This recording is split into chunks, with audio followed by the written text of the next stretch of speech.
really good content to share with you guys. So definitely grab seats, guys, if you want. We got a bunch of seats up here in the front. We first want to just say thank you and welcome. If is this your first time? Please raise your hand. We're curious to see how our growth is. Hey, welcome. Excellent, excellent. So just a little bit about the Boston DevOps meetup. One thing, it's all volunteers that put these things together. We're big on the content, really. That's what we're here about. We try to do a lot of sharing, collaborating on challenges that each of them are facing. And the idea is through sharing that information, hopefully each of us can kind of grow from that. Do a lot of takeaways, bring back some golden nuggets to our own organizations on what's worked, what hasn't, what to watch out for. And that's really what drives what we're doing. So, we're really excited to have all the new members. We look forward to growing our partnership and relationship further. The idea is to really get us to be one of the top 10 in the world meetups for DevOps and collaboration. Right now, we're already there. Yeah, we're very close. So right now I think we're 10th or 11th in the world. The goal is by the end of this year to be in that top 10 and really be drivers as evangelists. So we can't do that without you. So thank you very much, guys, for that. So for those that don't know me, my name's Dave Fredericks. I'm one of the organizers, along with my colleague Dustin Collins. We're always involved within the Boston and Cambridge area, so for organizations, if you guys are interested in being a partner with us, wanting to host an event or being a food or a drink sponsor, definitely ping us. Come talk to me. We'd love to hear about your story and what you guys are doing. So now to what we have going on today. All right, we have some announcements. First, I want to call Glenn Grant to the stage, founder and CEO of G2, this beautiful establishment. He's got a few words on what G2 is about, and pass it along. Here he is. Hey, thank you.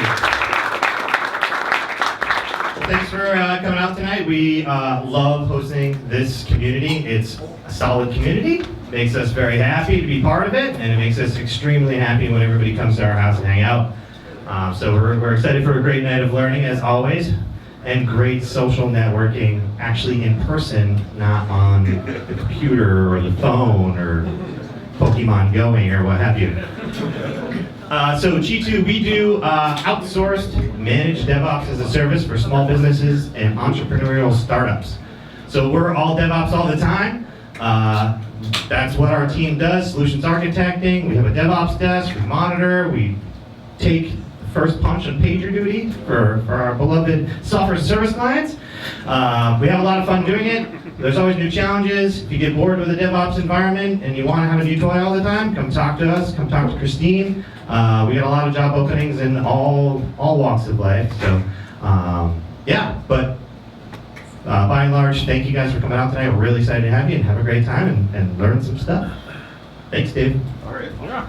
Awesome, thank you. As you can tell, this place has got it going on, a lot of positive energy. Definitely talk to the team here if you got interest in what they're doing. Really cool stuff. Our other sponsor is JL from Intel. He did the food sponsorship. I don't see JL here, so I'm going to call Dustin up to just kind of announce what Jonathan wanted to talk about. Dustin. I think Intel is hiring. If JL shows up later, we'll talk more about that. But we also do have a conference coming up, right? Yes, we do. I want to call Jared Pooler to the stage. Jared Pooler is one of the organizers for DevOps Days Boston 2016. For those of you that don't know about DevOps Days, I want to bring Jared up. He's going to give you guys a little bit of history and what the event's about. Hi, I'm Jared. It's Boston Park Plaza this year, August 25th through the 26th. We have a lot of great speakers, a lot of great talks. Think of it like tonight's meetup, but over 2 days. The open spaces are pretty great too.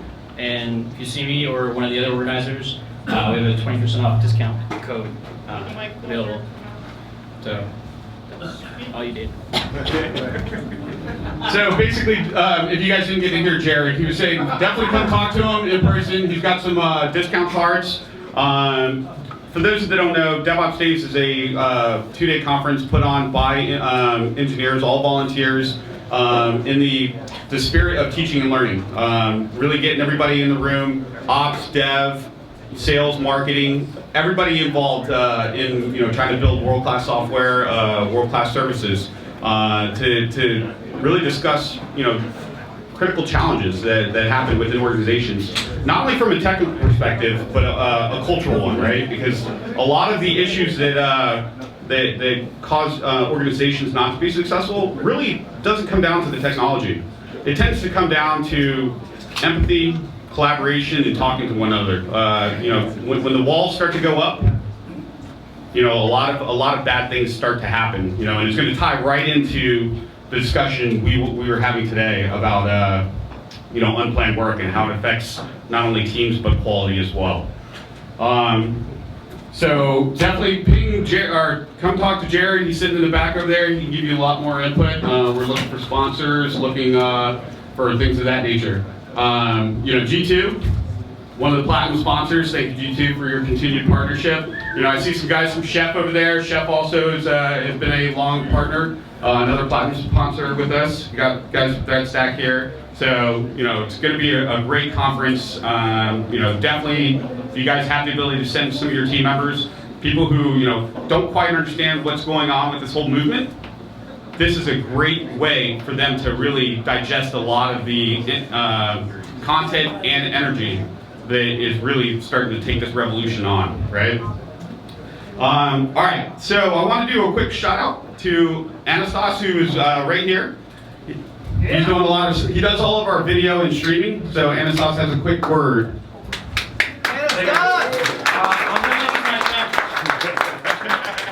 I'm gonna plug Container Days New York. I know we're not in New York, but in case you have friends in New York or you're visiting New York in November 3rd and 4th, consider coming to the event. It's a great event. We do Boston one every year. We've had a second one in Boston this year, and the New York one will happen in November 3rd and 4th will be the second one in New York. Thanks. All right. Awesome, Anastas. So Anastas is one of the organizers for Container Days. So if you guys are thinking about containerization, things of that nature, the movement, Docker, Kubernetes, talk to him. He can give you a lot more information about that. All right, let's get to it. I want to first. Dustin, do I get you? Yeah. All right, I want to bring Dustin up. He's got a few words to kind of set the stage for what tonight's expectations are, because this conversation is hugely important, right? And we want to set some guardrails up because it could easily go down the rabbit hole, which we don't want to do. The idea is to get a lot of positive feedback and some action steps that you guys can take back and hopefully, help elevate the teams in a positive way. So here's Dustin. All right, so the format tonight, we're gonna have one presentation, we're gonna have a panel, and then we're gonna do Night of the Living DevOps. Yeah. So this is a time for us to share stories with each other, short stories about how we got into a situation that seemed insurmountable, but we were able to overcome it in our day-to-day work. So if you have a short story, it could be 1 or 2 minutes even, you want to share with the crowd a problem that you had and you found a way out of it. What if This we is a great haven't time found to do the it. way out of it yet? Just talk about it. Because Yeah. hopefully we have the right audience together, right? Yeah. So if you're still struggling with it, feel free to share too. Okay, so tonight we're talking about unplanned work, but I want to start with a question. Is unplanned work good or bad? So raise your hands. Good? Got a couple? Bad. Define work. A few more. Not sure. Okay. So this is why we're talking about. This is why we're talking about unplanned work, right? Because it looks different depending on where you are in an organization. If you're on the operations team, you might just take this as part of everyday life. Like fires are going to come up, you have to put them out. If you're a developer, you probably hate unplanned work more than other things because you have project project managers and owners yelling at you to deliver features. But if you're a sales representative, unplanned work might be great. That means you're getting business. We're going to talk tonight about different ways to measure unplanned work and strategies once you have that measurement. What are you going to do with it? So our first presenter for tonight is Amin from Acquia, and he's going to share us his experience with tracking unplanned work over the past few years. Welcome, Amin. Thank you. I'm gonna pull this bad boy up and we can get started. Don't mind that. It's good. All right. So thanks for coming. Thank you, G2. Thank you, DevOps Boston. This is actually the result of 2 years. It's actually a result of 2 years since DevOps Days 2014. Came for the first time, listen to what people have to say, put a fire in my belly to change my work, make things better for my team. And I did a lot of reading, a lot of research, and this presentation is a result of that. So yeah, people metrics. How do you use team data to produce positive change? Let's get started. So who am I? I'm Amin Astani. I'm the Senior Manager Infrastructure Services at Acquia. Acquia provides support, hosting, and professional services for the free software project Drupal. We've been around since 2008. I've been in the operations team from 2011 to 2015. While I was there, I formalized incident response and ticketing process as an ops person. I wrote automation tools to manage a rapidly growing fleet. We have 15,000 servers now that the team is responsible for keeping up online in EC2. Last year, I implemented the Kanban process in 2015 to track work in progress.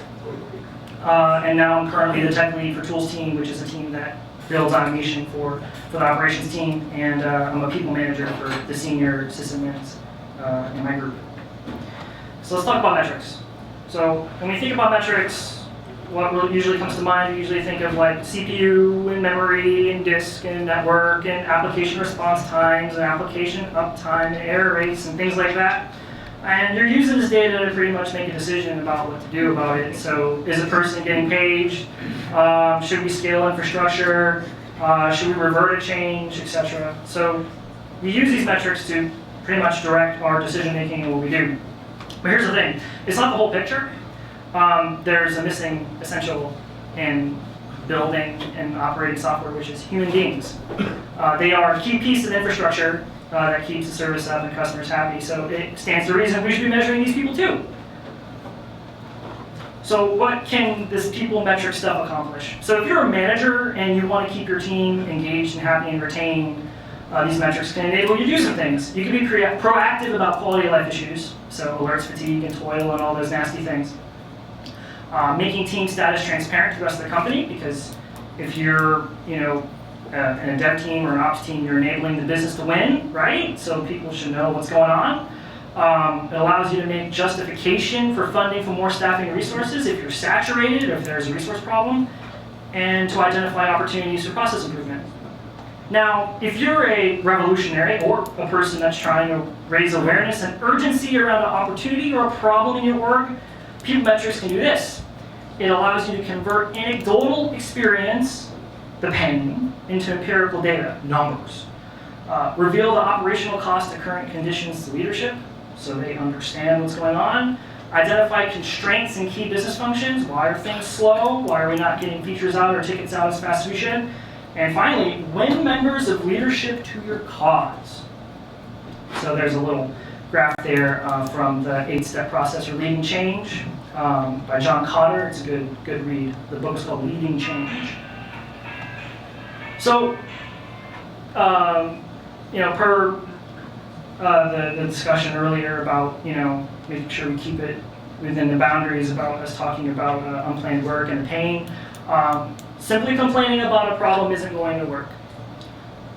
So from the goal, which is kind of the prototype for the Phoenix project, the goal of an organization is to increase throughput while reducing both the inventory and operating expense.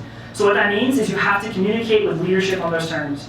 If you're not talking about producing more widgets and making that process cheaper and making it so they don't have money tied up in inventory, they're not going to listen. You have to speak in those terms. So what's going to influence decision makers more effectively? So you have 2 examples here. The first example is, oh yeah, working on Team X stinks, we're always firefighting and doing tickets. Or you can say something like this. So 40% of our time is spent incident response, and 30% is spent in manual tasks that the business needs. That's 70% of our time not spending on making improvements to the product or streamlining current processes. What's more compelling to the people that have, the purse strings and making decisions, right? So let's talk about metrics, people metrics, things that we can measure, things that we can show. So the Phoenix Project says that there are 4 types of work in IT operations. And I would argue the same is true for development teams as well. So you got business projects, that's new features, that's what you want to be building as a software engineer. Internal projects, cleaning up the tech debt, investment in CI/CD, making things more streamlined, making things faster, making things more reliable. Operational change, you have to do releases, you sometimes have to provision equipment, you sometimes have to configure it. And then unplanned work, which is your outages and your firefighting and all that. So the idea is, if we somehow measure this stuff, and the quantity and the percentage of each work over time, then you can show the business where their money's being spent. So what do you do with this? So let's say we actually generated these metrics and we're able to graph them over time. So clearly, you want to find indicators and make decisions that allow you to keep unplanned work to a minimum. For a development team, what you really want is most time spent on business projects, writing features, because that's how you do your business. So you have the priorities here. Business, then internal projects to make the business run faster, then operational change, and then finally unplanned work.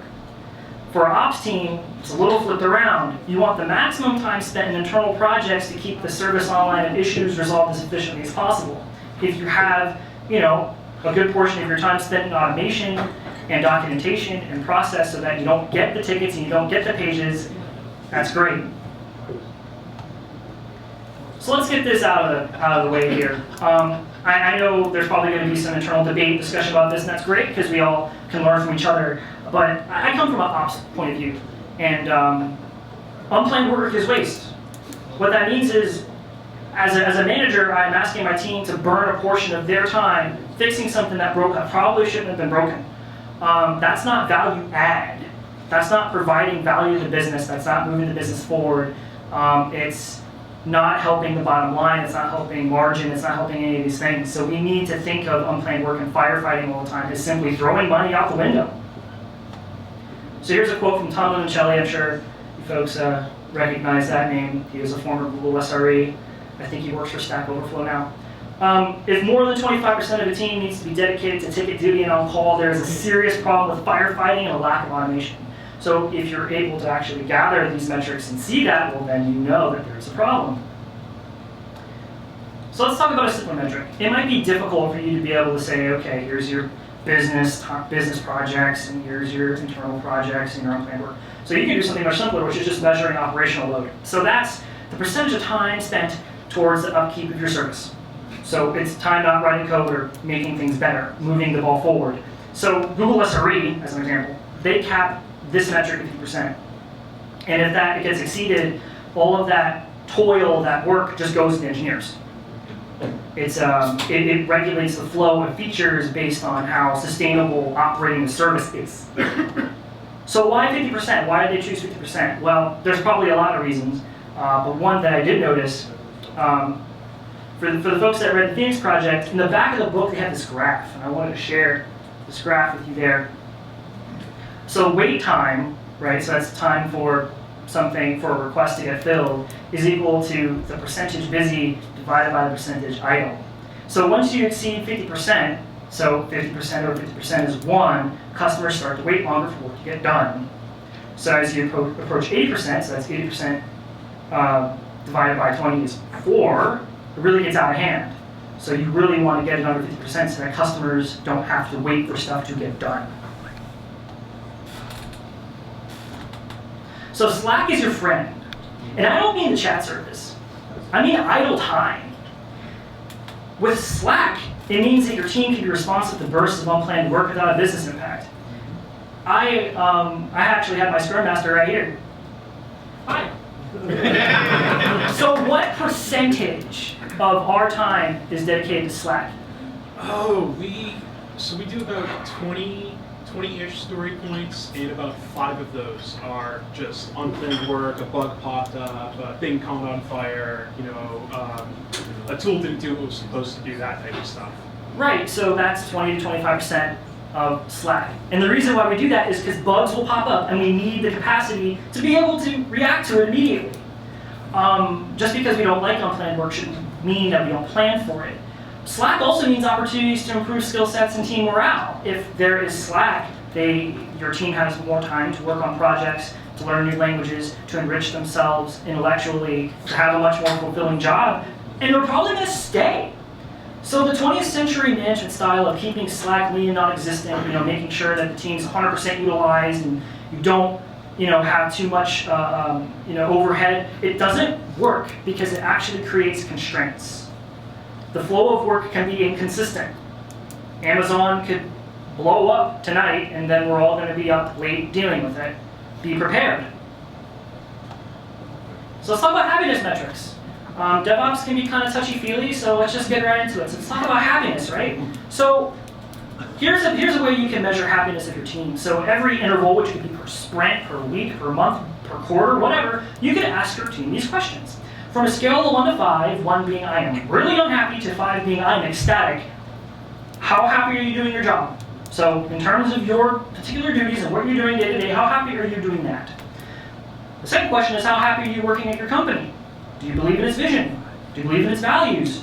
Do you believe in what you're doing? Also, you can ask these normal open questions.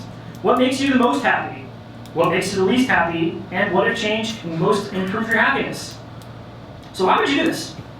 Well, it identifies common morale from the team, how people are feeling day to day doing their job. What are the current effects of toil, crisis, etc.? Do you have a very unhappy team? It's better for you to know rather than someone go and submit notice and you have no idea why. So yeah, also identify common improvement opportunities. If people are saying, I am doing too much tickets and crits, then you can probably do something about that. And finally, you're preventing burnout and employee churn by being proactive and polling the team for their level of happiness. Bless you. And responding to that data rather than, again, being told that here's a resignation notice on your desk. So here's some other example metrics that we can talk about and explain. So you have cycle time, right? How long will someone wait in a given ticket? If you're able to measure cycle time for all of the stuff that's going through your system, you can then tell somebody, okay, from the moment that you have submitted this request, this is how long you're going to wait. You also have throughput. How many issues or requests have been closed per day, week, month, whatever. Just like throughput of requests going through, a web server, do the same thing for people. Frequency by request type.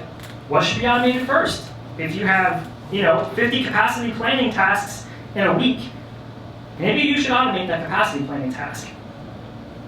Frequency by root cause. What bug is causing the most pain? I can actually talk about this.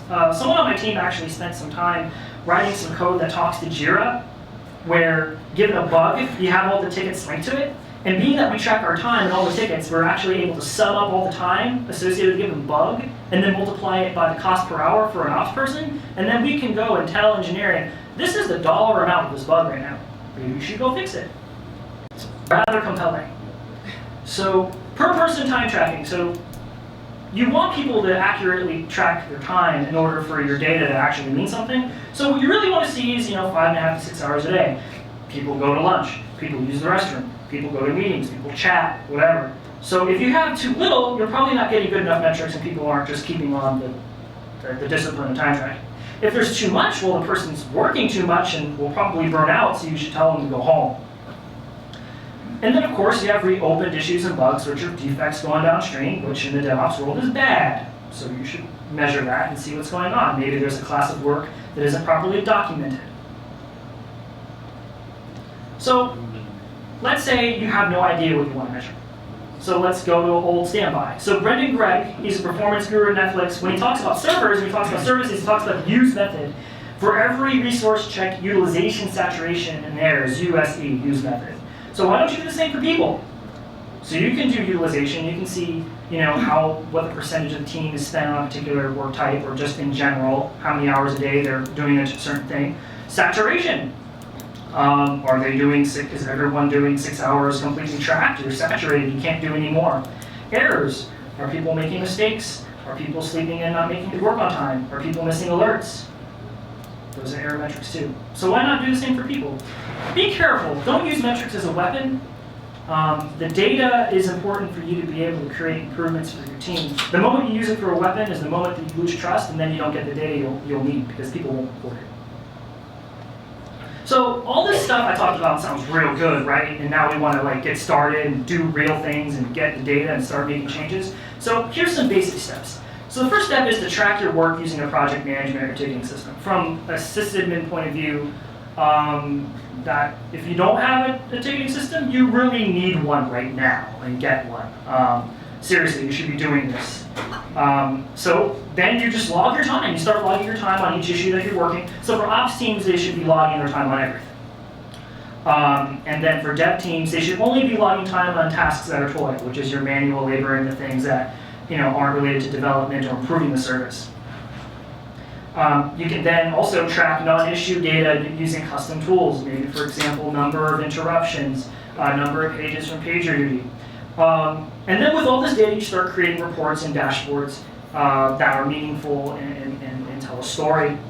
And then you use this data to make and influence decisions with, within your team if you're in management, or you show it to your boss if you're trying to influence change. So, okay, let's say we've gone through all these very basic steps, and I got the data. So what do we do with this? So the first thing you can do is simply just get some dashboards up and put them in a place in the office. In Acquia, we have, 4 displays right above the ops row, and several of them display key things like ticket throughput, proportions of unplanned and project work, and the business and all of that stuff. So it's there. What's up? Is ops on fire. Oh yeah, we also have Is Ops on Fire, the Is Ops on Fire, which has a list of issues that are of high severity. So it's important to document this stuff. If you're going to put up dashboards and graphs, it's probably important to document it so people know what they mean and to be able to determine if a service or a team is healthy or not. And this creates empathy for your team in current conditions. It's really amazing to be able to show graphs to people and say, my team is here, and this is what they're spending their time on, and this is how many issues they're dealing with per day. And when you show that to them, and you show them the data, they start, usually the response is, wow, I had no idea how hard you guys are working. How can we help? So having data and showing it to people generates empathy. So you have to have data first. So, okay, so you review these graphs daily or weekly as part of your stand-ups. It isn't useful if you don't look at them. So every day during stand-up and Acquia operations, we look at several key graphs. Again, issue throughput. Oh, if the issue throughput was down, well, let's figure out what the unplanned work metric was. Yep, there was a big spike of unplanned work. Oh, what happened? Oh, there were several outages, yada, yada, yada, and we're able to do an analysis. So when you see spikes and anomalies, you start asking questions, and you dig into the ticket system to find why the graphs look the way they do. If you start finding patterns, then you can create action items to address the common themes. So the data only works if you consult it often. So sharing with management. So again, it's all about operational cost, inventory, and throughput. That's what businesses care about. That's what people with the purse strings care about. That's what CEOs care about. So you need to speak to them in terms of time and money. Again, this is really serious. You need to speak to them on those terms, or you're not going to get what you want. Here's some examples. $5,000 of Team X's time was spent rebooting servers due to bug Y. You put $5,000 on the table because of this silly software bug. Maybe we should go fix it. Customers are waiting up to 2 weeks for Team X to respond to requests. Oh wow, 2 weeks is a long time. Customers are going to get angry. Maybe we should go figure out how to automate that. It takes 1 hour on average to perform task X. Wow, we do this all the time. Maybe we should go do a lean analysis and figure out where the waste is, and then we can go eliminate it through automation again. We need double our usual EC2 costs when bug X is unresolved. That's a big statement to be able to give to the leadership. What else can you do with this data? You can define something called a target condition, which is pretty much like, this is what I want the metrics to look like in the future with a target date, and you set your goals to achieve it.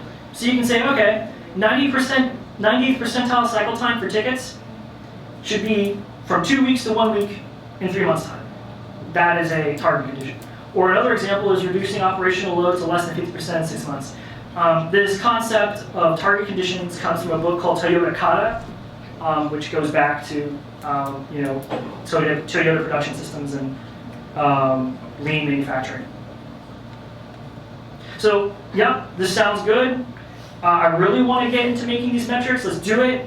Cool. So, if you just needed to get into some metrics right now and you don't have a whole lot of time, there's some real basic stuff you can do. So these quick examples involve StatsD, right? So there's a thing called a gauge.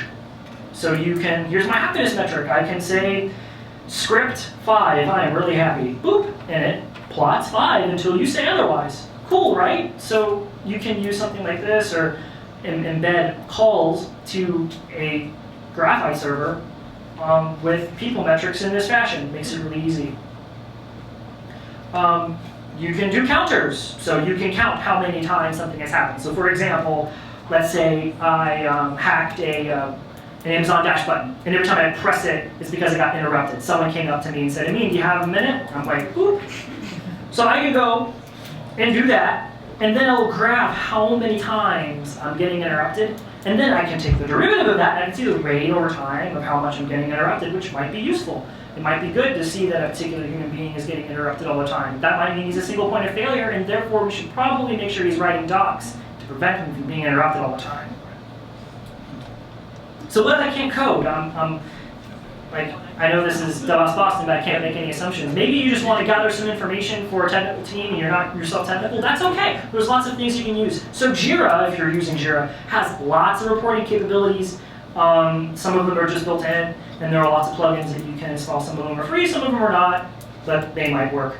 Business intelligence tools, we in Acquia use Domo, so we get all of the Jira data, we export it to Domo, and then you can make crazy dashboards and stuff, which is really great because then you can show people, hey, this is all of these issues over the last quarter was due to this root cause, maybe we should focus on this root cause. So it's nice to have business intelligence tools help you do that stuff. There's also Amazon QuickSight, which was released last year. I haven't used it, but it is a business intelligence tool that might be reasonably in cost.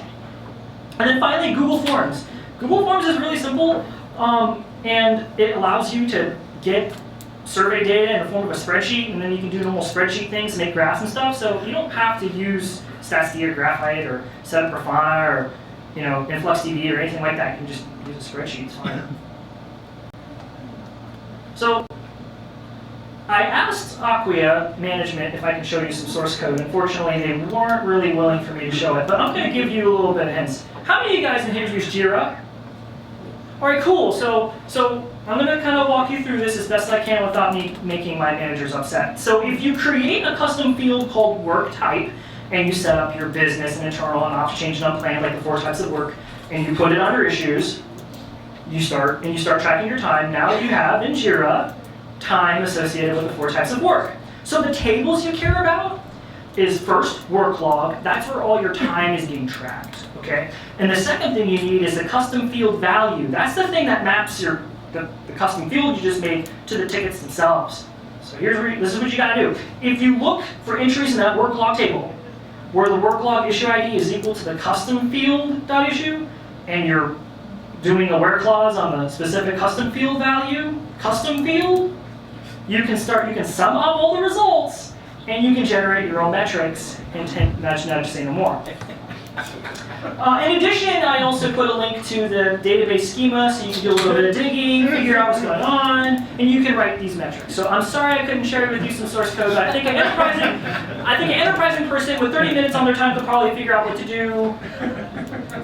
Use the sum operation.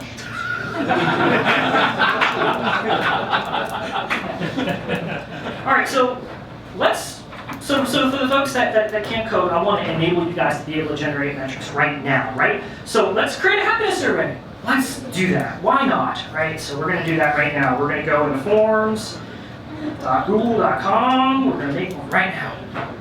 All right. So I'm going to go ahead and create a new form right here. And we're going to say happiness metric, because I want to be happy. All right. So you go up here and you're like, look, multiple choice. So we want the 1 through 5 working in your group, 1 through 5 working in the company, right? So we just say, okay, linear scale, 1 through 5, label, not happy, label, really happy. And then I do bit. Oh, I have to actually say, how happy in team? How happy in company? Real simple, right? And just for the sake of expediency, I'm just going to add one more question, which is your paragraph. What makes you most happy? All right, cool. So we have a form. That's all I had to do. I'm really happy, guys.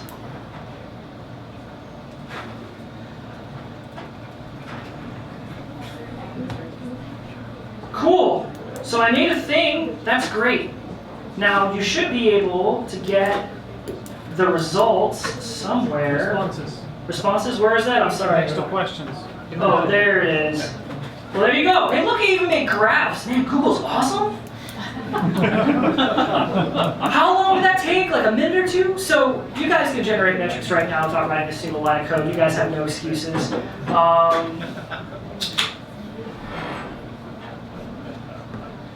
So that was it. Yeah, this was a culmination of 2 years of a lot of work trying to figure out how to make my team a happier place in Acquia. I wanted to share all of this with you. I'm really humbled to be here. This is actually my second time being in DevOps Boston, and Dave was nice enough to ask me to share. So thank you for your time. That was, thank you so much. The reason why I asked Alvin to come and present is first and foremost, he understands how to drive decision makers, right? And to the data, to the metrics, and then how do you communicate that? Too many times within our community, within our Slack channels, things of that nature, we see a lot of like complaining, but I'm going to say like it has value, right? The complaining does have value. What do we do with that? Therapy. It is. It's a sense of therapy, venting, things of that nature. But one of the things that being brought to the table is like, all right, how do we take that energy and make it into a positive action step? Let's create visibility, data, and metrics, and then that's how you speak to executive decision makers, and it's going to tie right into our panel. But excellent presentation. Thank you very much. I will be posting the slide deck. So for all of you guys that are very interested, Amin's contact information, his blog site, and also his slide deck will be on the site. So definitely hit him up. Great job, man. Another round of applause for him. It was great. So if you want to have a questions and answers seminar, 5 minutes, quickly. Any questions that you guys might have that you want me to answer right now? Raise your hand. Here's the microphone. Hey, awesome presentation. I love it. Thank you. I think it's very inspiring, but it kind of makes me wonder that you missed one type of work. And that type of work is writing this old stuff down. It feels like a drag. Like recording stuff is not easy. And it's difficult to sell it to your teammates. So hey guys, I got a great idea. Here's some more work for you. Yeah, I can talk How do you about deal with that? How do you make it easy and sort of not a drag? Yeah. So the question is, time tracking sucks. So how do you get people to do it? Yep. I agree. Time tracking does suck. At the same time, it's really important. So I had to make some tools and some automation to make it easier. So one of the things that we ended up using was something called Toggle. Toggle is a SaaS that does time tracking, and you can integrate it with Jira, and you can just click and say, okay, basic notifications and reports and things to make it easy. A second thing I did is I wrote a tool. I wish I could share it with you. It would be really cool. Maybe I could talk to some senior folks, see if I can get it open sourced. So I made an assumption in Jira that if you commented on a ticket, but you didn't time track on it for that day, you probably didn't log your time. So I wrote some very basic SQL statements that generated a YAML file that is pretty much the list of the tickets and the time, and email it to the person. And then I also metric how many work events have been tracked. So that creates it's not for shaming, but it's visibility into, okay, these people haven't been tracking their time, maybe you should go do that. And then I provided a tool written in Ruby where they can provide that file, that YAML file, and then it will ask them, hey, here's the ticket, here's the date, here are the comments you made, how long do you think this took? And then they're able to provide their estimations, and then they can go ahead and put that in. So it actually made time tracking a lot easier, at least from the post hoc perspective. But I agree, the act of having to, okay, I'm moving to a thing, I have to press the start button, and then I have to remember to press the end button. It is painful, and there's some efforts that we've made to make it easier, and some feedback loops to make it easier to track the time. So I guess what I've been telling the team is it's worth it, because taking that little extra overhead to track the time makes it possible for for leadership to argue for change. And of course, we've done some incentives like, hey, if you track all your time this week, you're in for a $100 gift card. You're giving people, you're bribing them practically. But again, it pays off in dividends and making the team happier in the long run by giving them what they need to succeed and giving the company what they need to succeed. I hope that answers your question. Yeah, thank you. Right on. Yeah, that's it's a very good point. One of the things to tie into that is, a little bit of extra work to solve a problem that people won't have to deal with in the future is the investment that you make, and that has to be communicated. Not only communicated, but a lot of trust has to be between the team and the management that, hey, you know what, I'm investing this time right now because I know in the long run it's going to solve a problem that I won't have to go back and be reactive to. But very good point. And it's all about staging communication and follow through, right? Very good question. I could probably do another talk just about that. Repeat the question. So the question was, how do you triage the work before it gets assigned to people? So there's yeah. Again, I'm going to try to keep it short. So you really have two streams of work. You have the unplanned work, which has to be treated immediately, and then you have the not everything else, right? So I think the more interesting stuff is the everything else. We use Kanban, and the way that it works is that we're measuring how many issues are being processed on a daily basis, and it's kind of like retrospective from a sprint. What yesterday's weather was, how many story points are completed, and we have a morning prioritization meeting every morning at 9. And stakeholders from around the business come together, sit down, and we're saying, okay, we estimate that we can complete these many issues today. So what are the most important issues of the business? That does something very interesting, because you're taking people from different silos that usually don't speak to each other ever, and they're going to have to make a decision about, this is the 30 issues that we need to do today. And they all have to be in agreement. It was hard establishing that and starting. There was one day where every single stakeholder from every group that was in that meeting was yelling at me at the same time. It was tough. It was very tough. But now there has been a greater awareness around the work that actually gets done by this team that makes the business run. So it was actually a really good strategy. In the long run, it probably needs some automated prioritization, but for now it works. As for unplanned work, it's a bit simpler. You have the severity 1 incident, which is an individual customer being down or impacted or whatever. And then you have the severity 0 incident, which is multiple customers are impacted or down, and you prioritize the severity 0s or the severity 1s. If there's multiple ones, then you start bringing people in, and that's where the cumulative effect of unplanned work really hurts you, because time spent doing that is time spent not doing the other things that people really need. Does that answer your question? Yeah. Sweet. Thank you very much. All right, excellent. Hey, an awesome presentation again. Round of applause, and that was really fun. So we're going to take a 5-minute break, guys. 5-minute break, right? And we're going to get back to it for our panel. Dustin will be giving more about that, but definitely refill some drinks, hit the bathroom, grab a smoke, do whatever you need to do. 5 minutes, we're going to kick it off. John left. Woo! Hey guys. Thank you. I know many of the people here, so good to see everybody.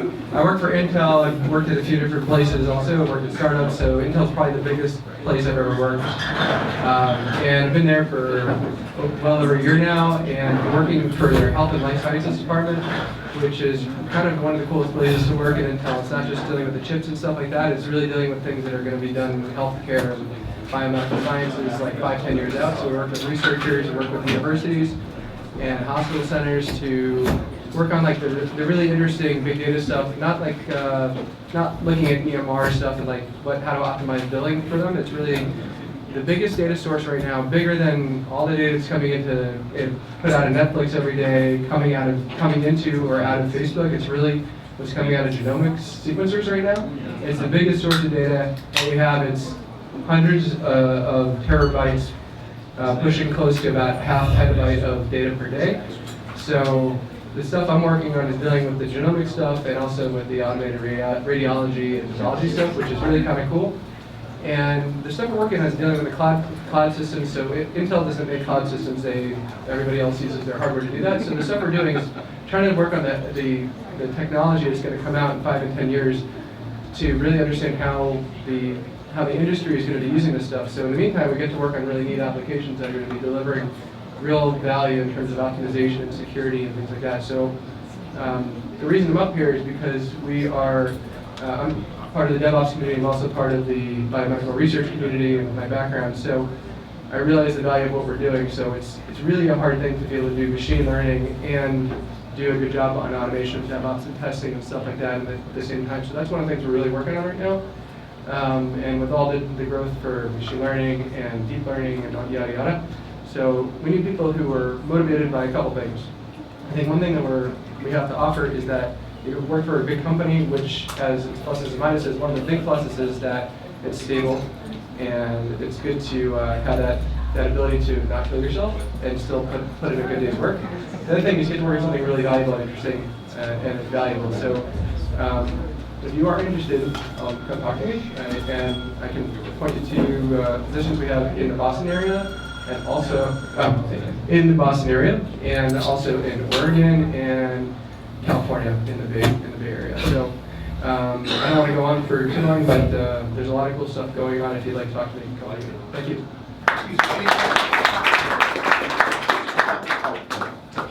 What's that? I just want to know what company you were. Oh, Intel. I thought we said Intel. Intel.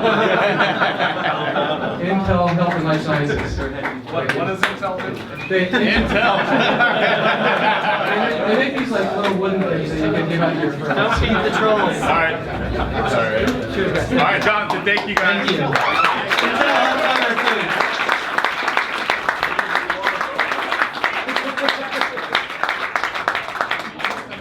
All right, on to step 2. We're gonna have a panel talking about unplanned work. Dave's gonna lead the panel. Our panel's lined up over here. What we tried to get for this panel is a different perspective, right? I started off by talking before the presentation about how this unplanned work issue differs depending on where you are in an organization.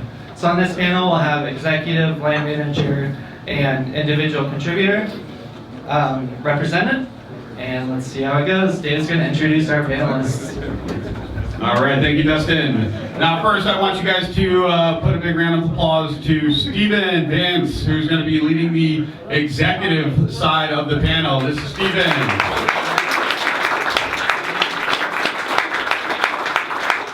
Now, I want a big introduction to Mick England, DevOps by me. All right? Mick is going to be representing the management side, basically the panelists from the bottom to the top, right? He's going to be dealing a lot of communication. And then I want to introduce you, big round of applause for Peter Nealon, who's going to be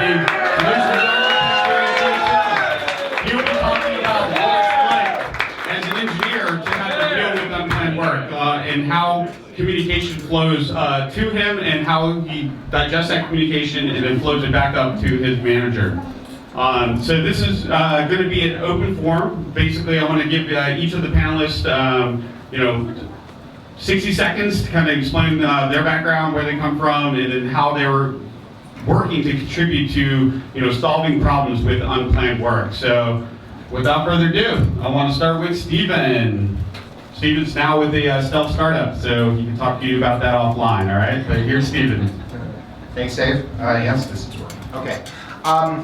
So I've served in a whole bunch of different roles: engineering, DevOps, executive, frontline.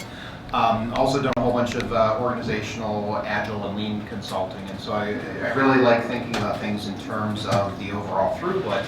And unplanned work is a great big huge speed bump in throughput. It's not just through, I'll have to try not to lean down too much. It's not just throughput of stuff though.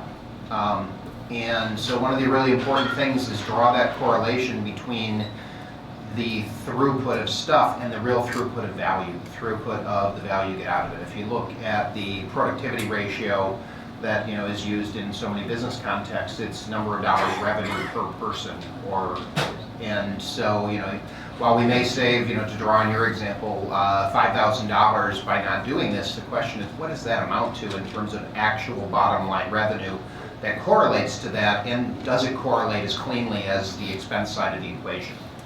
Because really, if you're not getting a multiplier out of it, you're probably already wasting your time. Excellent, thank you, Stephen. Now to Mick, how do you handle that from the executive level and now rolling those initiatives and communication down to your team? So I've gone back and forth between management and engineering. I just want to start by saying I really enjoyed the presentation earlier. It touched on a lot of what I think are the central themes in terms of visibility. And one of the first things I do in going into leading a new team is to try and establish a visibility into first of all, what's the team's current velocity? What are we doing? What does interrupts actually mean? What damage do they do to that velocity? And what in general, how unplanned work is basically repeat work. You do part of a task, you break off to do some unplanned work, you come back to that task, it's going to take you twice as long as it did, as it would have done in the first place. So it has a huge detrimental effect. And the best way to argue against it is through visibility. And I think building on some of the stuff presented in relation to visibility, I'm a big fan of Kanban. And one of the reasons why is because it allows for interrupt, which in an operations environment you certainly have to allow for interrupt, but it allows you to track interrupt. And one of the things I've implemented in the past is that any tickets that are not planned by the team come in as escalations. And we can count the number of those escalations and we can offset them against the work we had planned. And that's one side of it. And then the other side of interrupt work is, and I think this is a specific problem for operations. I mean, one of the advantages that engineering teams have is they usually have a product manager that's dedicated to getting the features out for their product, and they're going to be safeguarding them to some degree from interrupts. With operations, you're exercising traffic lanes for all product managers for the entire company. And again, Kanban facilitates that because you can break your work into lanes. And I'm a big fan of, I use Jira, I think it's a good, decent tool. But I'm a big fan of a whiteboard with sticky notes on it, where you have your stand-up every day, and when someone comes over with an interrupt, I take them to the whiteboard and I say, well, these are the lanes, this is our velocity, we're full. You need to go and speak with project manager A, project manager B, project manager C, and see what you're going to kick off the map to get your stuff that is drop dead urgent in there. Because I think the other thing that unplanned work touches on is what really is urgent. And it's the old ops saying, your emergency, your inability to plan is not my emergency. But unfortunately in operations it too often is. Yeah. And I think the ability to be able to push back, and I think this is on the management, not the team, but the ability for the manager has to act as like a shield for the team to some degree. And I think what you were talking about must have involved, the 2-year process must have involved building up a lot of trust with the team. Because as soon as you start talking about time tracking and everything else, there's an inherent, whoa, where are you going with this? Yeah. I mean, if you go at it like being a bean counter and you're trying to figure out where all the overhead is, and you're using it as a weapon, yeah, people aren't going to report their time. So I've never gone as fine-grained as doing like actual time tracking. Yeah. I've done the Kanban method of like idealized hours or points or whatever to make a representation of how difficult a ticket is. But even at that level, it provides an enormous amount of visibility for people. And I think the ability to push back and say, look, if you push this in, these are all the things that are not going to get, one of these things is not going to get done. Yep. And I'm answerable to those product managers, so you need to go and talk to the product manager. And quite often you'll find that it really wasn't that urgent in the first place. Oh, yeah. All right, excellent intro. Now we want to draw it to the to Peter Nealon, who can talk about like how that affects him, and he's going to lay out a little platform, and then we'll start like really kind of questions and answers from the audience on these individuals. So Peter, as an individual contributor or a solutions architect, how does unplanned work affect you? Yeah, so a little bit of background. So I work here at G2. We are a managed service provider. We're also, provide consulting services for folks, and yeah, that makes it a sort of different world than working for a singular product company. Another note, like, I think unfortunately we're going to end up agreeing on an awful lot of stuff is, right, yeah, exactly. So there may not be as much argument as you might be looking for. It's not going to be a bloodbath up here. We're all believers in some version of a agile process because it allows for that adaptiveness that you need in order to balance planned and unplanned work. So it's not the sort of cookie cutter term, but we're really a Scrum Bond sort of organization here, where we have a lot of the practices of Scrum, but we have to have the greater flexibility of a Kanban sort of organization where we have a backlog of things that's being produced by the solution architect visits, but also the phone calls that are going to come in from our different clients and users that have any number of different issues that need to be addressed, because we handle everything from help desk type of support to building out high performance computing clusters and SaaS applications for businesses both in Boston as well as across the US and other places. From a planned work and unplanned work, I think there's a few different categories, and we haven't really touched on all of them because there's the semi-planned work, which will come up during a daily scrum where you're like, okay, well this thing has to be done. This customer is requesting this thing, and or this department's asking for this thing, or we have this sort of long-running issue that needs some sort of refactoring or remediation. And then there's the house on fire, like we have to drop everything that we're doing right now and start addressing this thing. And that requires a whole different degree of flexibility, and you need to have both a process as a business and as an engineering team to be able to respond to that, but also the sort of human qualities to be able to understand that there are times where you need to drop what you're doing, context switch, go deal with this thing, and for a untold number of hours, and then be able to resume what you're doing. And maybe that requires handoff, of different work amongst different people, and all of that requires some strong leadership as well as a flexible team. So Peter, can I ask you a question? Sure. In your first category of unplanned work, isn't that just naturally being an agile business and responding to changing priorities? Sure, absolutely, which is why I draw the distinction between that is semi-planned work, where you have to be an agile business and respond to those things, and then the really genuinely unplanned, where we build at G2, we build in time into a certain percentage of hours that we're allotting to the engineering team as a whole to respond to the things that, it's the known unknowns and then the unknown unknowns, right? And it's the unknown unknowns that, consume that time to borrow, that's the potential waste, and certainly, and I'm happy to debate the waste part. It's waste if you don't actually use that to feed back into your process and actually improve things going forward. All right, excellent. Hey, thank you guys for the introductions, kind of laying the line right now. I want to start with an open-ended question to kind of baseline where we're at. So from all of your guys' perspectives, say, all right, you have an application running in production. from each of your perspectives, first I want to address my question to Stephen here.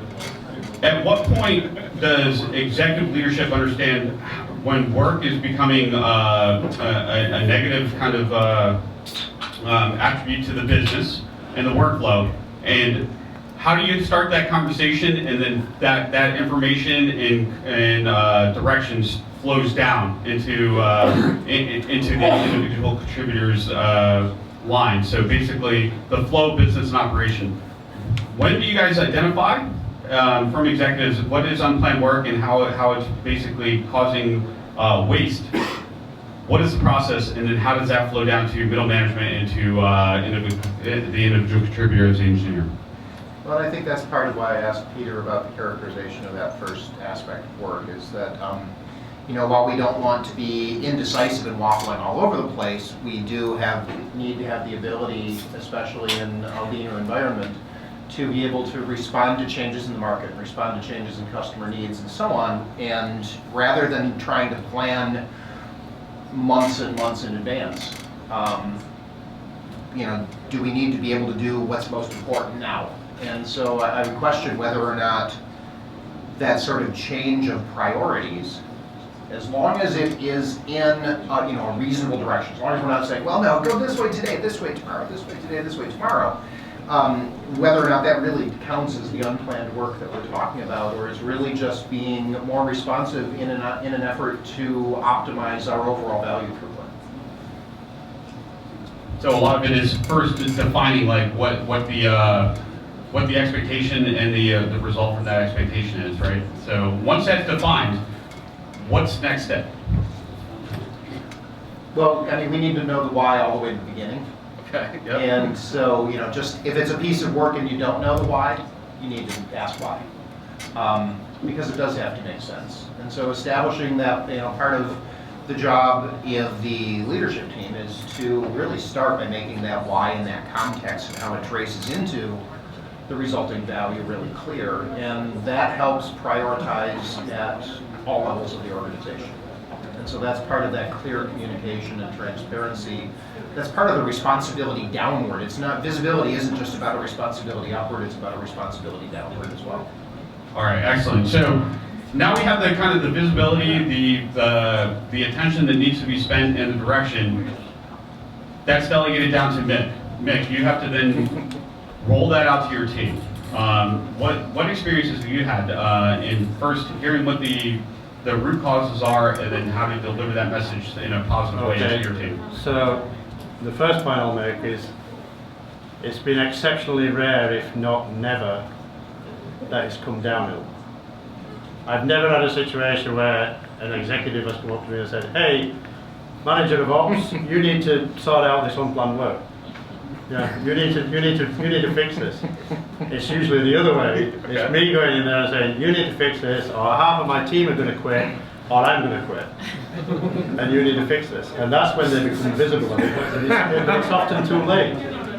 It's often too late. It's often when problems have already manifested, and that's much harder to fix. Now, I've never had the luxury of going into a greenfield startup. I think it would be a lot easier there, because the startups tend to not hire ops people until they've screwed everything up. All right. Well, thinking that thought process, right? Like, how do you first then build the trust in your team to really understand where the issues are? So that's and then what do you do to communicate that back up? Right. So that's the issue. I think first of all, as I said, you've got to have your team's back, and you've got to let them know that you have their back. And what are some examples that you could do? Some of the examples are, for instance, one constant problem in operations is that managers of other teams think they can just go direct to a Brent, get their shit done without following process. And I perfectly well understand their motivations. Everybody's trying to move forward, everybody's trying to move the needle. But they have no conception of how disruptive it is. So as a manager, you've got to be very vigilant on that and step in and ensure that you've got a good collaboration and a good communication with other team leads. And one of the big struggles I've always had is how does the operations team insert itself into the planning process early enough so that we're not constantly surprised by requirements. Because what happens is, the development team will go off and they'll have their design, they'll have their meetings with the product managers. Then they'll go and have their design teams, and then they'll start coding. And then, 2 weeks before they're ready to roll out, it's like, hey, we need all this infrastructure to support this new thing that we've been working on, which we promised to a customer in 2 weeks' time. And that's one of the biggest sources of unplanned work, is that not all the departments are involved in the planning from the beginning. So I think the question for me as an operations manager is, how do I integrate myself into the engineering teams particularly, and then that's somewhat easier than the second question, which is how do you actually start talking to product managers? Because they're not really interested in speaking to the operations folks because they don't understand the role they play. Excellent point. Now, drawing to Peter. So, how do you actually turn those negative actions into positive direction upwards? Like, what are some examples that you can take from your experiences, from a services perspective and from a product's perspective, to take that negative, not turn it into complaining, which is unheard, but turning into action steps that you can drive up? Well, yeah, so I think, one of the key parts of this is instilling the notion of agency into everyone in the organization, not just, the individual, line engineers, meaning that everyone has an ability to, impact change and, produce change in a positive sort of way. And, both hiring for people that are looking for that sort of environment, but also instilling that into the team and building that sort of trust. I occupy a strange sort of place where I'm a team lead, I'm a solutions architect, I also do day-to-day engineering work, so I wear a number of different hats, but building that trust with the team that we're all playing with live ammo here. If you have a good idea, you have a good suggestion, you see a problem, let's talk about it and let's easily propagate that up through the chain. And that's one of the benefits of working for relatively small organizations. I have direct access to all sorts of people, and I also have a very receptive leadership team to implement change and identify issues. So, but the most key component here is no one has to be a victim of circumstance. So one, like being an active listener with the engineers that are part of the organization. That doesn't just require managers doing that, but listen to each other. Because not everyone's going to be willing to bubble something up and go, have the difficult conversation with either their team lead or the director of operations, or go have a tough conversation with a development lead. And so being able to build those relationships where there actually is a sort of method of communicating those things all the way up is absolutely crucial. And then just not being afraid to have the difficult conversation. So Mick and I have really nearly worked together. A really near miss. And we actually are working on a project together now. But one of the things that was very clear from our near misses was that Mick would be a receptive escalation point. And I totally agree with Mick's point that I haven't been in an organization where a director of operations or a C-level executive has come and said, wow, it really seems like you guys are just getting buried by this unplanned work. It's always the other way around. But the key... I have a direct Right. But the key part here is don't come to Dave's point, complaints end up going in one ear and out the other. As an individual contributor, try to come with a solution. We're engineers, right? We love providing solutions, and that doesn't just mean in technical aspects, come with a process improvement, come with a different way to communicate unplanned work as part of stand-up.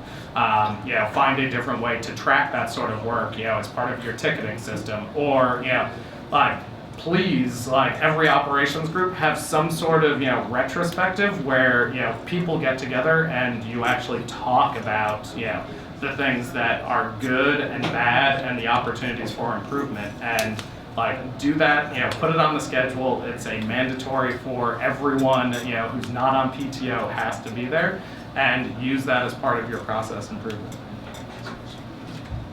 All right, so this is an interactive meetup, right? We're not just going to talk at you.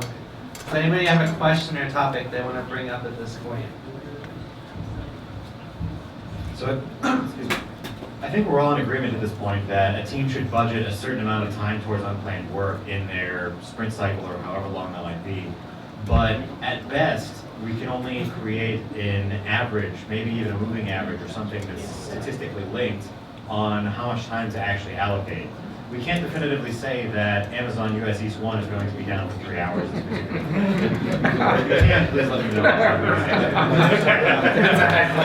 Way to bring it back to this week's point. You don't mean yesterday. But case in point is, if you underrun your budget, what do you do with the extra time? How do you determine what to take in? And if you overrun your budget, how do you determine what to take out? So, I'll have a crack at that. So this is another reason why I think Kanban is really good, because you're not tied to what you've planned in a Scrum. It was interesting. There was a discussion at work today or yesterday. I forget. It all blows into one. But there was a discussion among the engineers about, well, how do we know what to pick up next if we planned less hours than we think? Because they're sticking rigidly to this Scrum mentality where you plan a set of work. And then they're talking about, well, we can have stretch goals, so we identify tickets as stretch goals. The wonderful thing about Kanban is you have your backlog, and you allow people to self-manage. So you say, if you've got Slack, you pick up a ticket, but you plan less than your velocity in order to allow for those interrupts. The other method I've used to some degree with some success is the concept of a goalkeeper. So you take say a team of 8, you take one member of the team and you say, you're going to be the goalkeeper for all the tickets that come in.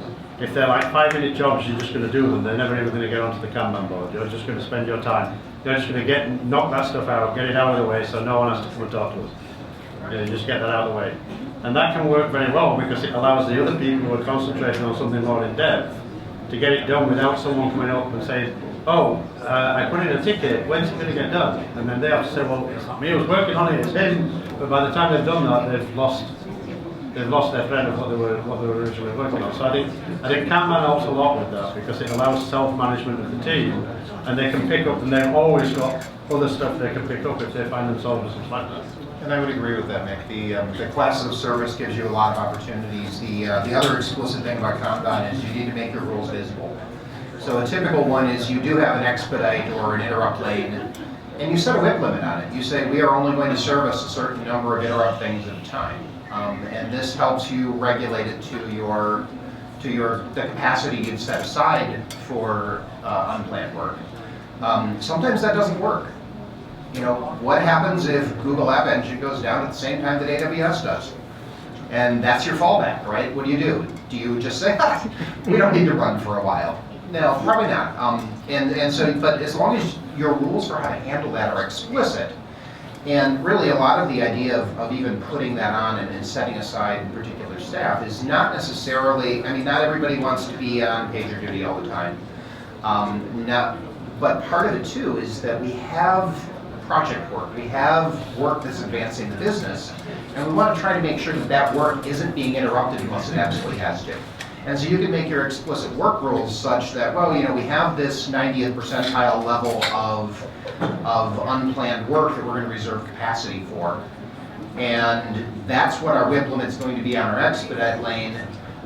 But if things are really critical enough, we'll let that spill over, but only if it exceeds that capacity. And then that leads you to the problem of, well, what do I do with that excess capacity? And with Kanban, you do have the ability to set, to grab what's next. The other thing, and I had to make the decision sitting in this chair whether or not I wanted to come up here and speak as the unenlightened executive or the enlightened executive. And I'm choosing to speak as the enlightened executive to try and forge a way forward. rather than play to some of the fears and mistrust that are common out there. What I actually tell teams to do is, you know what, you don't have to be. We're going for utilization here. There's a certain level of utilization we expect because that's about the economics of having people. But there's a level where if you have some slack time, use it to invest in yourself, use it to invest in your team, use it to invest in something that isn't even necessarily on the board. And with the caveat, if you're using it to help absorb this sort of, this unused expedite time, that if unplanned comes in. And that's more interruptible work than the person who really needs to focus heads down on this project that's going to make your infrastructure, 2 times more efficient next week. And one of the things that we do here at G2 and something that Mick alluded to is we do have the sort of concept of the hot seat. So we do have someone who is genuinely scheduled to be the first line responder to the unplanned work that comes in, and that's how we try to buffer and protect the other engineers that are looking to concentrate on things that are advanced. Sucks to be that person, but Oh, sure. And we tend to not have, or at least try to avoid having someone be scheduled for that for an entire day, and we'll try to space that out so that it's not a single person, or it's a person who's working half of the day doing that, and the other half of the day is for actually planned work. But the idea here is that we actually have a plan in order to allow the other engineers in the business to concentrate on the things that that we're planning for them to be working on, and that it sounds great, and it works most of the time. But the reality is that there's any number of circumstances where a interrupt in one engineer's that comes in through one engineer then turns into an interrupt for other engineers in the group, and it's it's the reality. And especially if you have a good collaborative group, and a good group that sort of complements each other. Not everyone has a completely overlapping set of skills, and you're always going to have some additional cascading interrupts, but at least you have that first line of defense that that the rest of the engineering team knows that they're not first line responding to the phone call or to the ticket that's coming in from any number of our customers.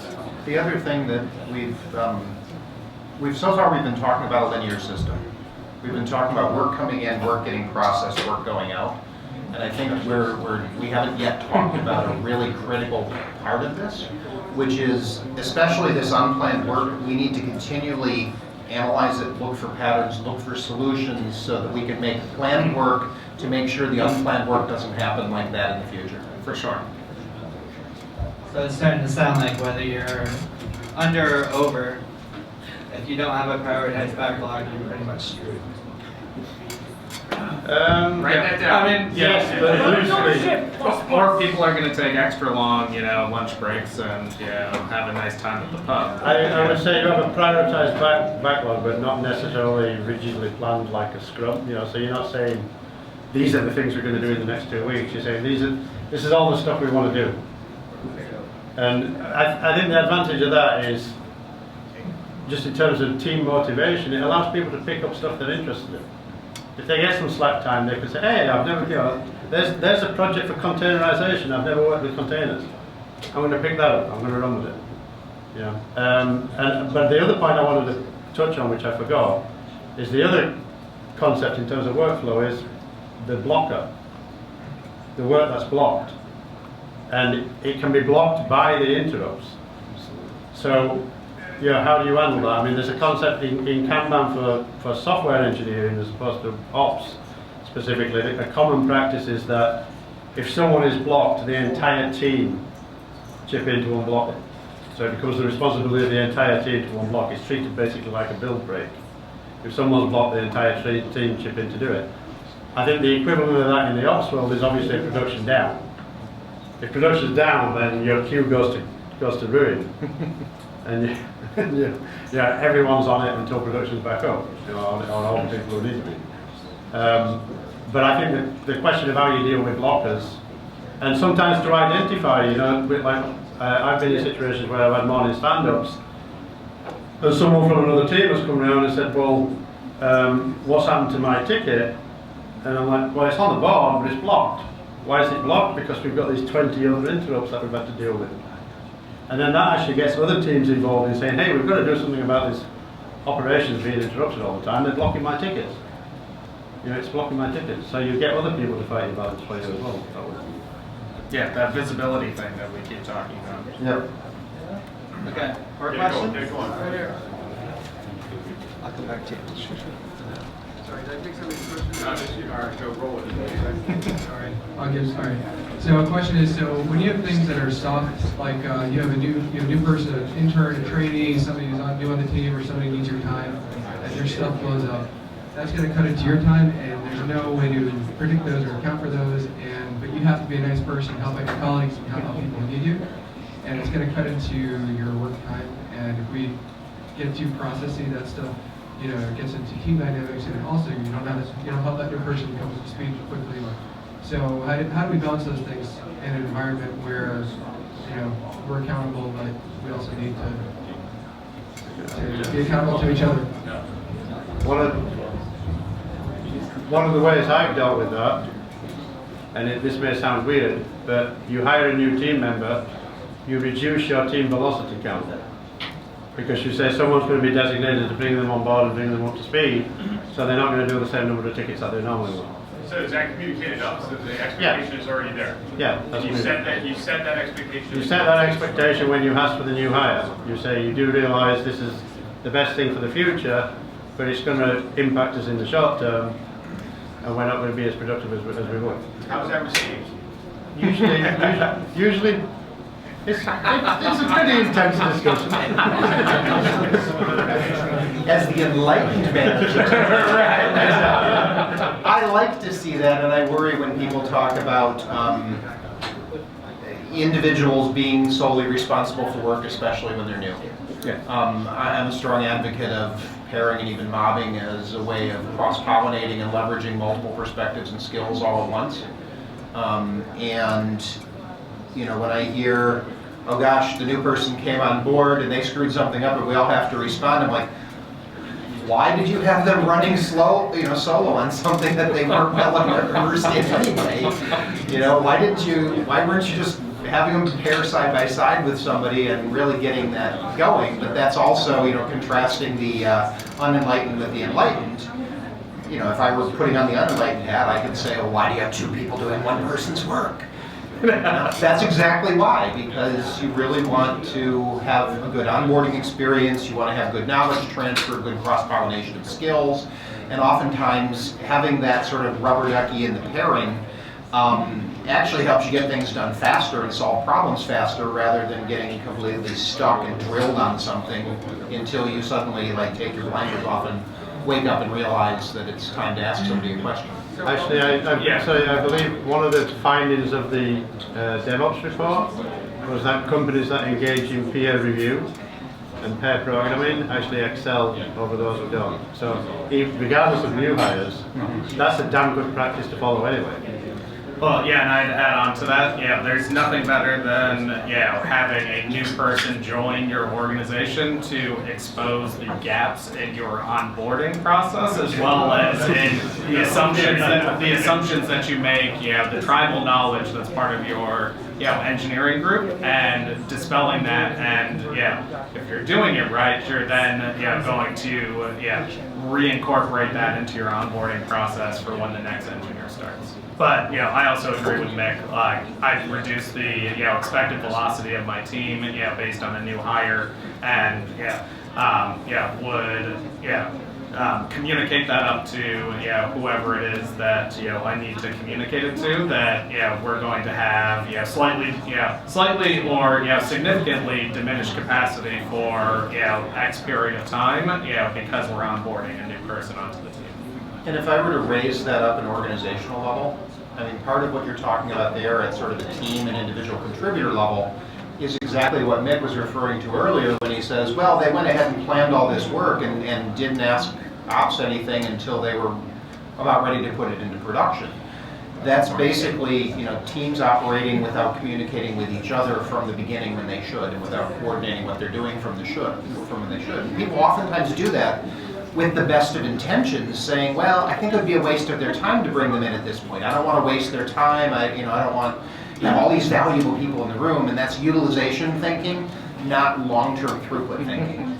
And so you need to get all the right people in the room from all the contributing functions and get that from the very beginning and all the way through in order to build that quality in, which helps avoid a lot of this unplanned work. That's actually a really good point, because one of the consequences of me complaining about not being involved in planning is I then get invited to 8 hours of meetings, planning meetings that are not discussing anything that's in the slightest relevant to what I do. And the real challenge is, how do you identify at what point you need to be brought in and on what should be discussed?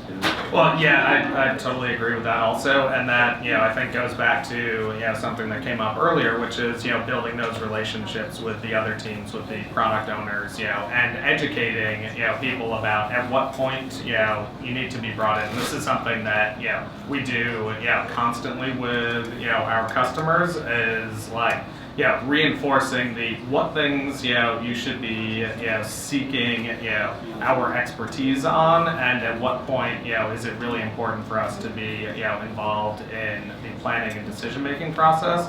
Is you're trying to avoid downstream unplanned work, but nailing that point where you're not wasting people's time in meetings, and actually finding the point where like operations needs to be involved in order to improve throughput, be able to deliver the new feature, whatever it is, improve quality, improve security.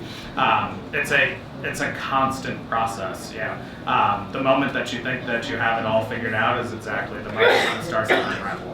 In my experience. And one of the principles overall of applying lean and Kanban at a whole organizational level is this idea of consistent flow. If you actually are being pulled into too many meetings to be able to do your job and contribute and do that, that probably means that the different stages of your process are not matched for capacity, and that you're just trying to have everybody run full speed, regardless of whether the people who can accept the next step are actually prepared and have the capacity to do it. So you're not doing a pull system, you're doing a push system. Yeah. Okay, we have time for 2 more questions, and Alan Stoss's got a good one. So now that you guys had a chance to get to know each other a little closer, to learn about each other, and some of you may be closer than others, right? I'd like you to do me a favor and try something, right? So I'd like you to behind your back show on the fingers. Using your hands and fingers, how much? What is the percentage of your unplanned work? And keep your hands behind your back so that nobody can see. 5 being highest. Well, use both hands if you can. So that 10% per so finger. it's 100%. Yeah. Where each digit is a 10%. If I need to be that explicit. Yeah. And then, well, you too. For our roles, you mean? For your roles, obviously, for what you do in your organization. Our personal work. How much of our Your personal work? personal work, yes, your Oh, personal that work. goes And then as you hold them up at the same time, I'm hoping that you can sort of, without looking at each other, think about what each of you might sort of be at what number, if that makes any sense. And then see if that like is what you expected or not. Make sense? Yep. Alright, so we now should have imaginary numbers of fingers. You should have some imaginary numbers. So one finger is 10%? Exactly. Okay. 2 is 20. Steven, you guess what? Wait a second, I can't follow the math. Steven, you guess what make a Peter would say. Oh, guess first, okay. Sure, yeah. Reveal. I'm going to say you're probably 2 fingers. 20%. and you are probably 4 figures. It's not Scotch, it's percent. 20%, 40%. Okay, Mick, your turn. I would agree that Peter's 45%. And you're in the self-startup, so you should have 0 on The role I'm playing, executive director, I would say 10%, 1 figure, 10%. Okay. Peter? So I would say with Mick that he's probably somewhere in the, I would guess the 40 to 50%. He knows my company. And Stephen, I guess, probably somewhere in the 20% range. Okay, so everybody's saying executive is low. So put your hands up. Wow. Wow, almost consistent. So this is pretty close, actually. Everyone is around, well, 40, 30%, right? So I just want to give a caveat because I don't want to give too much credence to my company. The reason it's only 30% is because I'm actually on a dedicated project of getting into AWS. And that's 30% of interruptions when I'm not supposed to be being interrupted with anything. So then otherwise it's higher? Yes, otherwise it would be 70, it would be the other way around. Okay. Last question. That was a great question, by the way. Does anybody have a question or a topic they want to bring up?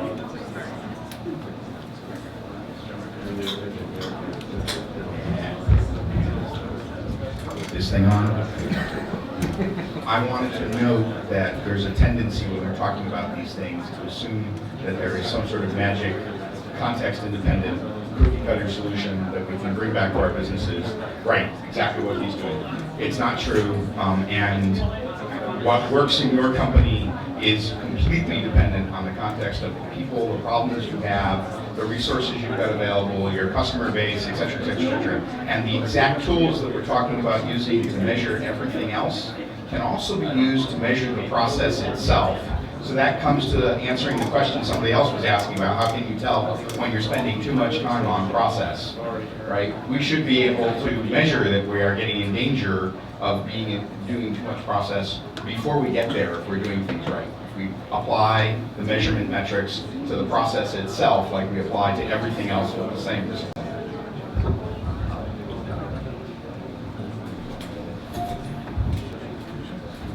Excellent point. Can you talk about your experience with tracking this sort of stuff in the different companies you worked in? Always ask whether or not it's still valuable, not just whether or not we need to track something else. And make sure that it has just an absolute purpose to what you're trying to achieve. If it doesn't, jettison it. If you find you miss it, you can add it back in later on. Sorry, what was the question? I was interrupted by an unplanned email.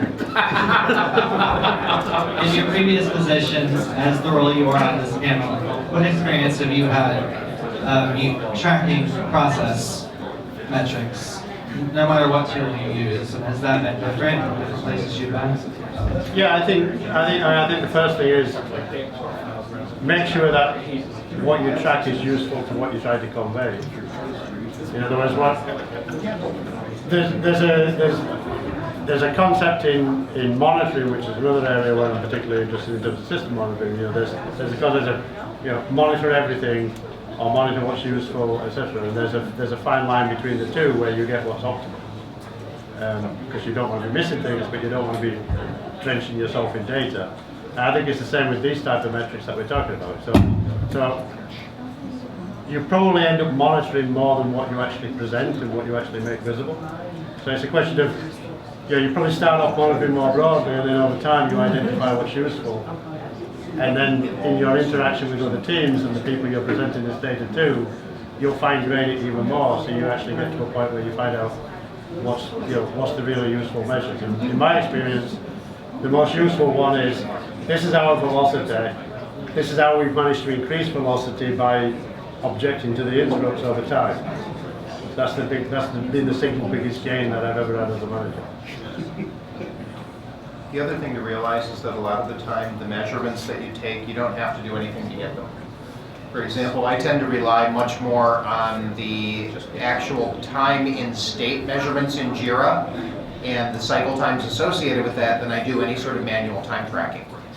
I look at backflow in the process, not just bugs refiled. You know, in whatever workflow we've defined, I look for backflow in that as a sign of waste, not just things that got out that have to come back in to be fixed.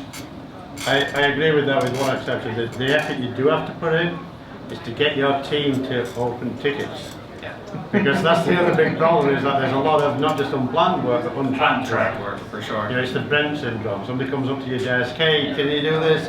It's like, yeah, it's only going to take me 10 minutes, and then it turns into an hour, and it's an hour of untracked work. And I think that's one of the important things in the earlier part of the question, which was, you know, we have all these tools and techniques, you know, how do we guarantee it? We don't. The biggest problem doing any of this is going to be habits and inertia. It's going to be people who are ingrained in the way they're currently doing things. But yeah, and I'd add, you need a process for, both, identifying, it's essentially what we're talking about is, KPIs for a team, right? Like, what are the indicators of a, team being, successful at, delivering on whatever the thing it is that team's supposed to do, whether, it's, your SRE team, keeping the site running, or whether it's your, front-end development team making things pretty. And you need a process for identifying those KPIs, but you also need a process for continually reevaluating those things and determining whether they're actually giving you any introspection into how the team is performing.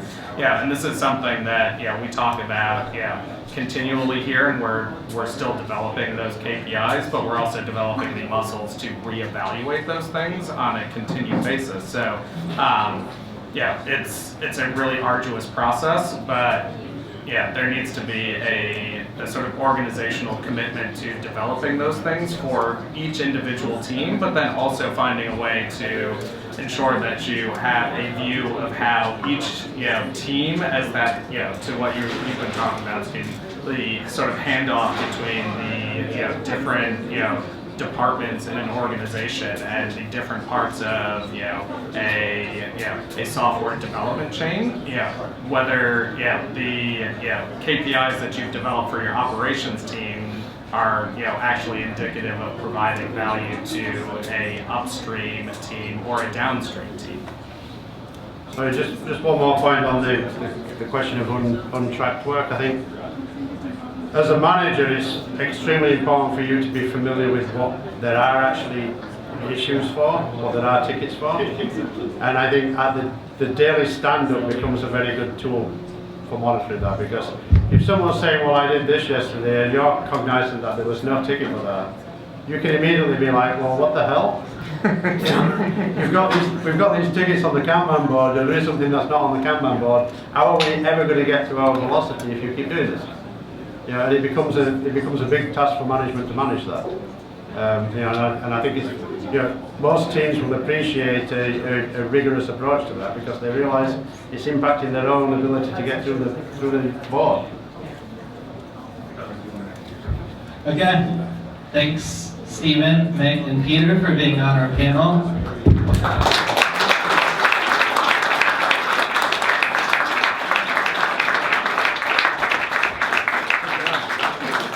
We're going to finish the night off with a little fun. I'll let Dave explain it. Or does Glenn? Should Glenn explain it? Yeah, well, all right, we're going to do a 5-minute break quickly, but beforehand, I want to call Jesse up from G2. We got the raffle that we want to give out because all of you guys took the time to put in.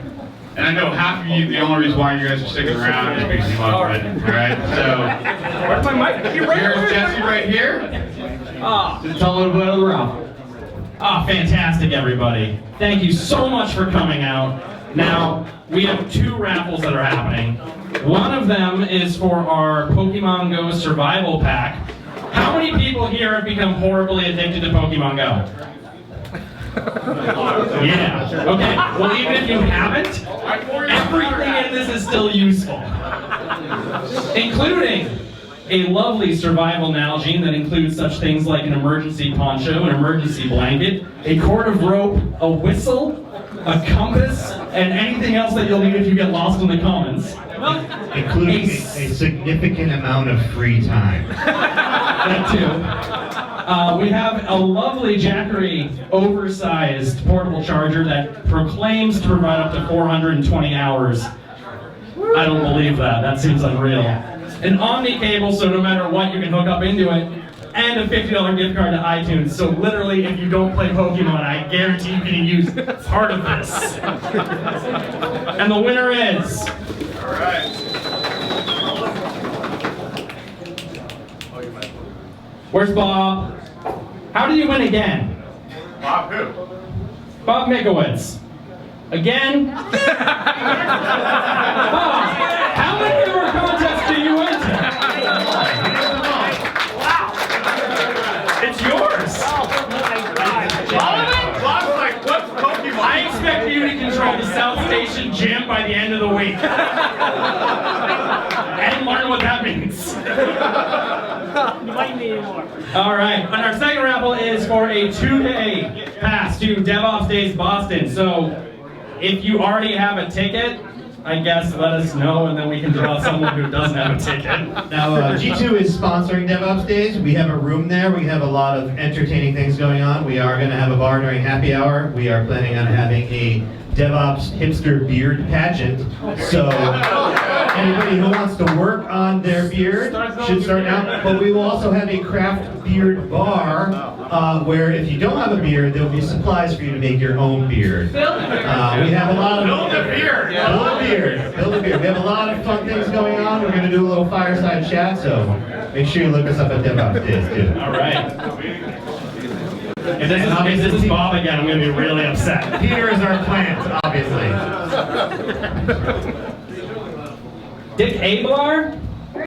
Yeah? Yeah. All right. Yeah. Congratulations.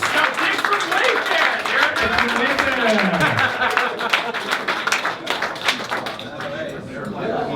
Do you need another ticket? Yeah, Dick's like, I'm from Wayfair. We have... It's actually Rick, I'm sorry. Oh, it's Rick. Do you need another ticket? I'm sorry? Do you need a ticket to DevOps Days? Sure. All right. Congratulations, and I guess we're going to start some horrible stories of the undead. Glenn, do you want to take this one? All right, cool. So, Night of the Living DevOps. It's an open mic night here. You're going to be talking about if you want to share a time when you took it to the edge of fail, but you also brought it back, and that's why you're living dead, right? There you go. So we're gonna, we want to share the experiences of failing fast, essentially, or failing inadvertently fast, but then how it got brought back, so we can talk about the happy side. We're gonna keep it limited to 3 to 5 minutes. We're not gonna throw anybody under the bus by name, so if you've got somebody to throw under the bus, just call him Dave. Or, it's Miles, hashtag Miles. Yeah, It's definitely Miles. Everybody will remain anonymous except for David Miles. And if you go on too long, I am going to play the Grammy music from the DJ booth, and that means it's time to wrap it up, all right? And you can form a line over here, and if anybody wants to start, take it away. And thank you to our panel. We're going to take a 5-minute break, and we're going to get going on that. Panelists, you go sit down.